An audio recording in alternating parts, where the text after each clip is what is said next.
The Shema is the most powerful Jewish prayer. It is the prayer that we say when we wake up in the morning and before we go to bed at night. It is the first prayer that mothers teach their babies and the last line that people whisper before their deaths. It is the mission statement, the pledge of allegiance of the Jewish people. Why? What is so powerful about the Shema?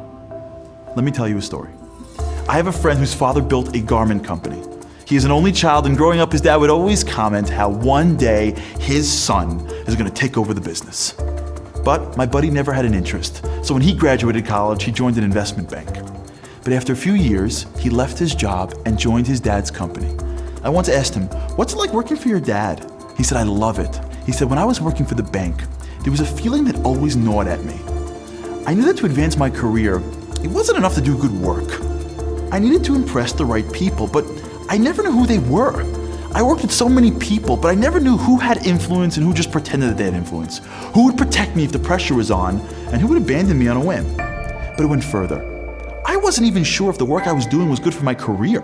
I mean, most of the time, I felt like the tasks were disconnected and only benefited the person giving me the work, and not me in any way.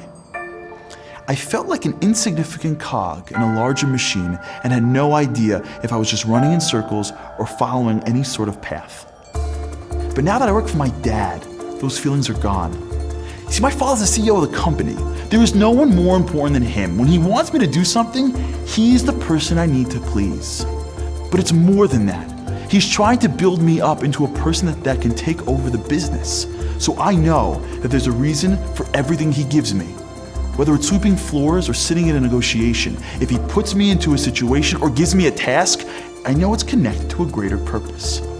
See, I trust my dad that he has my best interest in mind, and I can just focus on doing my best. Life works in a similar way. While we try to control our future, we don't really know what it's going to take to get us where we want to go.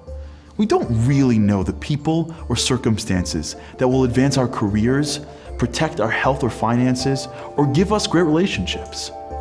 We may even ask ourselves, am I following a path to somewhere or just running around in circles? And then, before we start, and after we end every day, we remind ourselves, Shema, listen, pay attention. Israel, the Jewish people, me, Hashem, there's a God in the world, Elokeinu, He's the creator, He is the sustainer of humanity, He is the universal CEO. Hashem, that same God, Echad, is one, He's unity. Everything's connected, everything has a purpose. God is running the world and He loves you like an only child, and He has a plan for you. That means that every circumstance that happens in your life, changing a tire, going to the doctor, seeing someone in need, making or losing money, finding or losing love, everything is God-given and is connected to the larger purpose of making you as great as you can possibly be. And if we don't just say those words, if we actually believe them, we live differently. Sure, we may have to work hard. We know that's the only way to accomplish anything great anyways. That's not what bothers us. We're bothered by the feeling of, am I going around in circles? That gnawing feeling of ambiguity we have in life. But if we internalize the words of the Shema, if we realize that our dad is the CEO and we're his only child, we navigate life with a certain calm, clarity, and faith. We stay focused on our job, which is doing our best, and know that everything He sends our way is meaningful and connected, whether we see it or not. That's the Shema. From morning till eve, from the cradle to the grave, our guiding star to living with God in the journey we call life.